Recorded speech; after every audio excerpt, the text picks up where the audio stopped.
Hi guys, welcome back. In this lesson we're going to look at the minor 2-5-1 progression. So I was just playing over the chord changes to the jazz standard Stella by Starlight, which is a great tune for learning minor harmony, and that's because it contains a few different minor 2-5-1 progressions. So minor harmony is much more complex than major harmony, and it takes more time and patience to master. Before you watch this lesson, I'd recommend checking out the lessons on the 3 minor scales, and also the lessons on rootless voicings and extended chords. So that stuff will be really helpful when you're trying to learn this new theory. Okay, so let's build a 2-5-1 in the key of C minor. So here's the C natural minor scale. And here are the 7 diatonic 7th chords from the C natural minor scale. Now to build a 2-5-1, we use the chords built from the 2nd degree, the 5th degree, and the 1st degree of the scale. So here they are. We have D minor 7 flat 5, G minor 7, and C minor 7. Now there's a big problem here. In a 2-5-1 progression, in both major and minor keys, the 5 chord must be dominant. Otherwise the progression sounds very weak with no sense of resolution. So this is where the harmonic minor scale comes into play. The harmonic minor scale is a variation of the natural minor scale, and it allows you to create more interesting harmonies in minor keys. So to construct the harmonic minor, we take the 7th note of the natural minor scale and we raise it by half a step. So in the key of C, we take the B flat and we raise it half a step to B natural. So that gives us the harmonic minor scale. The harmonic minor scale, it has like a Middle Eastern sort of quality at the top of it. A very distinctive sound. But yeah, now if we build the 7 diatonic 7th chords using the harmonic minor scale, you'll see that the 5 chord is dominant. So it was a G minor 7. Now that we've raised that note, we get a G dominant 7. So dominant chords, they have a strong pull to resolve to a chord a 5th below. So now there's a much stronger sense of resolution in the progression. So we still have D minor 7 flat 5, G7, and then C minor major 7. So remember that the 5 chord in a 2-5-1 progression in minor keys always comes from the harmonic minor scale. So what else changes in the harmonic minor? So now that we've raised that 7th note, we now have 4 different chords in the scale. We've already covered the 5 chord, which is dominant, so now let's have a look at the other 3. So the 1 chord, which was a minor 7 chord in the natural minor, now that the minor 7th has been raised, this creates a minor major chord. So you may not have come across minor major chords, but they're very simple, and as the name suggests, they're a cross between minor and major chords. So they contain a minor 3rd and a major 7th. So more on this later in the lesson. The next chord that changes is off the 3rd degree. So we did have an E flat major 7 from the natural minor, but now that the B flat's been raised, we get an E flat augmented chord. So don't worry about this too much for now, it'll be covered in later videos. But basically an augmented 7th chord is the same as a major 7, but the 5th has been raised by half a step. Finally, the last chord that changes was the B flat 7 chord. So this was built on the 7th degree of the natural minor, but now the root note's been raised, we get a B diminished. So this diminished chord, it creates a greater sense of resolution from 7 to 1. So you can use that when you're improvising. So now that we have the correct chords from the harmonic minor scale, we can construct the minor 2-5-1 progression. Let's go through these 3 chord types in more detail. The 2 chord in a minor 2-5-1 progression is always a minor 7 flat 5 chord. So remember that minor 7 flat 5 chords are also known as half diminished chords, and both those terms refer to the same thing. So here's a D minor 7 flat 5 chord. This is the diatonic 7th chord, which is built off the 2nd degree of C harmonic minor, and that makes it the 2 chord in a minor 2-5-1 progression in C. So the interval relationship of minor 7 flat 5 chords is root, minor 3rd, diminished 5th, and minor 7th. You could also look at it as a D minor 7 chord with the 5th lowered by half a step. The following symbols are commonly used for minor 7 flat 5 chords, so it's a good idea that you familiarise yourself with all of them. Next we have the 5 chord. So this is where things get a little bit more complicated. The 5 chord in a minor 2-5-1 progression is always an altered dominant chord. So an altered dominant chord is where the upper extensions of the chord, which is 9, 11 and 13, have been raised or lowered by half a step. So these alterations create extra dissonance and extra tension on the 5 chord, and they create a greater sense of resolution to the 1 chord in the progression. So for the purpose of this lesson, we're just going to restrict the altered tensions to flat 9 and flat 13, and then I'll cover the other tensions in later lessons. So if you're wondering, where do the flat 9 and flat 13 come from? Well, if we go to the 5th degree of the harmonic minor scale, so we're in C harmonic minor, we have an E flat and an A flat in the scale. So if we go to the 5th degree to build the 5 chord, we have root 3, 5 and 7, and then if we build the 9, instead of it being an A, which would be the natural 9th of G7, we get A flat, so that's the flat 9. If we go to the 11, we get C, and if we go to the 13, we get E flat, so the natural 13th in G would be E, but because we're in the key of C harmonic minor, we get E flat. So finally we have the 1 chord. Now you have 3 options with the 1 chord. The first, you can play just a normal minor 7 chord. So the B flat isn't actually in the key of C harmonic minor, but you can play a normal minor 7th chord. The second option is a minor major 7.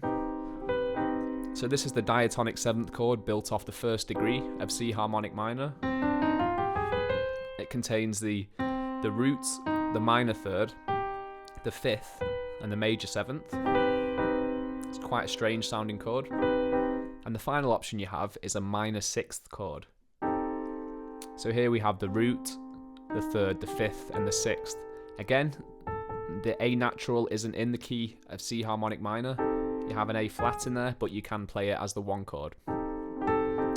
Okay, so now let's put these together. I'm going to move everything down into my left hand, so I'm going to change to the bass clef. This is where you're going to be playing the chords to support your right hand soloing, so it's good to learn them down here. So we start off with the D minor 7 chord, and we learnt in the lesson on rootless major 2-5-1 that we leave the root out on all the chords. Well, this isn't the case in a minor 2-5-1. We start on the 2 chord, which is a minor 7 flat 5, but we put it into its first inversion, so we put the root on top. And then to get from the 2 chord to the 5 chord, which is a G7 flat 9 flat 13, we just move these 2 notes a half step in opposite directions. So that's D minor 7 flat 5 to G7 flat 9 flat 13. So that is rootless. The 5 chord is rootless there.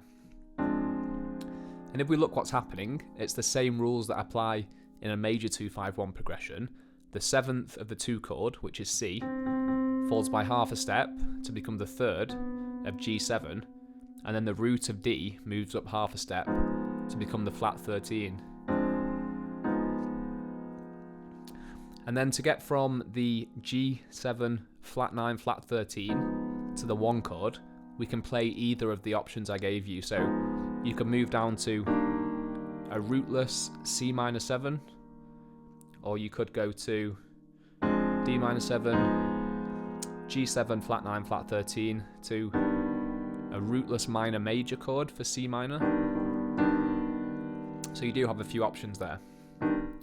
So you can also do that exact same thing, but you can start on the D minor 7 chord in its third inversion, not the first inversion. So last time we started here, well, if we count up to the third inversion, so we have root position, first inversion, second inversion, third inversion. This time we move the bottom two notes a half step in opposite directions, and so that moves the 7th of D minor 7 flat 5, which is C. That becomes the 3rd of G7, and the root moves up to the flat 13, and we have the flat 9 covered up here and the 7 of G7 here. So that's the movement from 2 to 5, and then to get to 1 we can play a type B voicing, a type B rootless minor 7 voicing for C minor 7. So they're the two things you need to practice. 2, 5, and 1. So let's look at this in a couple of different keys. First of all, in the key of B minor, here's the B minor natural scale. To turn it into B harmonic minor, we raise the 7th degree by half a step. And then we build the diatonic 7th chords on the 2nd, 5th, and 1st degrees using those notes. So that gives us C sharp minor 7 flat 5, F sharp 7, and B minor major 7. So now let's move these down into our left hand, because this is where we're going to be playing them most. So start off with C sharp minor 7 flat 5, but remember that we play it in its first inversion, so move the bottom note onto the top. And then these two top notes, they move a half step in either direction to get to the 5 chord, so that's an F sharp 7 with a flat 9 and a flat 13. And then to the 1 chord, we'll just play a rootless voicing for B minor 7. So the chords are C sharp minor 7 flat 5, F sharp 7, flat 9, flat 13, and B minor 7. Remember, we can also do that the other way around, so that's root position. Let's take it to the third inversion. So first inversion, second inversion, third inversion. So now it's the bottom two notes that move in either direction. So we've got C sharp minor 7 flat 5, F sharp 7 with a flat 9 and a flat 13 to B minor 7. Okay, now let's look at this in the key of F minor. So here's the F minor, the natural F minor scale. We have, remember to turn it into the harmonic minor, we raise the 7th degree by half a step. So, and then the 2, 5, and 1 chords, we have G minor 7 flat 5, C7, and F minor major 7. So now let's put those into our left hand. So this time let's start in the third inversion to start off with. So let's take the top note and put it at the bottom. So that's a G minor 7 flat 5 in its third inversion. The bottom two notes move in either direction. And that gets to a C7 with a flat 13 and a flat 9. And there's the tritone. And then to get to an F minor 7, we can play a rootless voicing for F minor 7. So we've got, and the other way around, we played that in the third inversion then. There's the root position, G minor 7 flat 5, if we put the root on top. So there's G minor 7 flat 5, C7, flat 9, flat 13 to F minor. So if you head over to the Piano Groove resources section, you'll find a document that contains the minor 2-5-1 progressions in all 12 keys. So spend some time practicing these so that you understand the chords and the movement between them. So once you can play through the worksheet, try to learn these 2-5-1s from memory. So some of the sounds, particularly the altered chords and the minor major chords, may sound a little strange at first, but as your ears develop, you'll begin to appreciate the sounds. So when starting out, it's probably best to play the voicings in your right hand and play the root of the chord in your left hand. And then once you're comfortable with that, learn to play these minor 2-5-1s just in your left hand without the roots. If you do have any questions with that, just drop it in the comment box below.